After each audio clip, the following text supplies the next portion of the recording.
আজ আমার ছাদ বাগানের রান্নাঘরে বানানো হবে শীত ঋতুর রসপুলি। কাল আমি সারা রাত বিউলির ডাল ভিজিয়ে রেখেছিলাম। আজ সেটা বেটে নিয়ে তার মধ্যে কিছুটা মৌরি এবং নুন যোগ করে ভালো করে 15 মিনিটের জন্য ফেটিয়ে নেব। তারপর রেখে দেবো আধ ঘন্টার মতো। এরপর অন্য একটি পাত্রে জল গরম করে তার মধ্যে কিছুটা চিনি যোগ করে কিছুটা আদা, দুটো এলাচ এবং দুটো লবঙ্গ থেঁতো করে দিয়ে দেবো স্বাদ বাড়ানোর জন্য। এরপর আমি অ্যাড করব নলেন গুড়।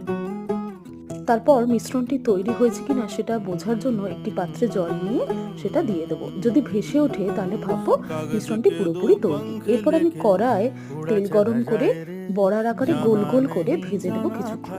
তারপর সেটা পুরোপুরি রসেতে প্রায় আধ ঘন্টার মতো ভিজিয়ে রাখার পর তৈরি হয়ে যাবে আমাদের রসপুলি।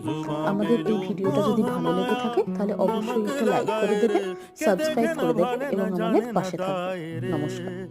দিশাহারা কেমন বোকা